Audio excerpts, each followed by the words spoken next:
ನನ್ನ loving casual bird form ಹಾಗೂ ಪಕ್ಷಿ ಪ್ರಿಯರಿಗೂ ನನ್ನ ನಮಸ್ಕಾರಗಳು.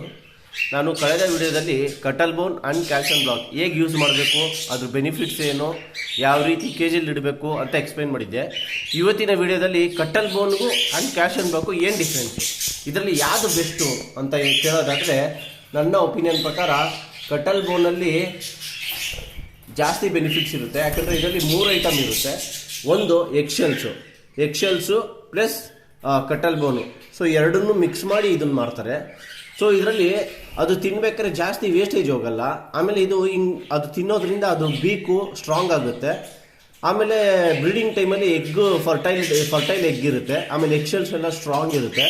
ಆಮೇಲೆ ಬಾಡಿ ಹೆಲ್ದಿಯಾಗಿರುತ್ತೆ. ಸೊ ಇದು ಮರಿಗಳಿಗೂ ಇದನ್ನು ಫೀಡ್ ಮಾಡೋದ್ರಿಂದ ಮರಿಗಳು ಹೆಲ್ದಿಯಾಗಿರ್ತವೆ, ಬೇಗ ಗ್ರೋತ್ ಆಗುತ್ತೆ. ಸೊ ಕಟಲ್ ಬೋನಲ್ಲಿ ಏನು ಪ್ರಾಬ್ಲಮ್ ಅಂದರೆ ಇದರಲ್ಲಿ ಬೆನಿಫಿಟ್ಸ್ ಇದೆ, ಇಲ್ಲ ಅಂತಿಲ್ಲ, ಬಟ್ ಇದು ತುಂಬ ವೇಸ್ಟೇಜ್ ಹೋಗುತ್ತೆ. ಅದು ಸ್ವಲ್ಪ ತಿಂದರೆ ಒಂದು 10% ತಿಂದರೆ 20% ವೇಸ್ಟೇಜ್ ಹೋಗುತ್ತೆ.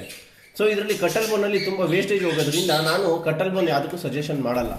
ಸೊ ನಾನು ಬೆಟರ್ ಏನಂದರೆ ಎಲ್ಲರೂ ಪ್ರಿಫರ್ ಮಾಡೋದು ಕ್ಯಾಲ್ಸಿಯಂ ಬ್ಲಾಕ್ ಒಂದೇ. ನಮಸ್ಕಾರ. ಮುಂದೆ ಹೆಚ್ಚಿನ ಅಪ್ಡೇಟ್ಗಳಿಗೆ ನನ್ನ ಲಿಂಕನ್ನು ಫಾಲೋ ಮಾಡಿ ಮತ್ತು ಸಬ್ಸ್ಕ್ರೈಬ್ ಮಾಡಿ. Thank you.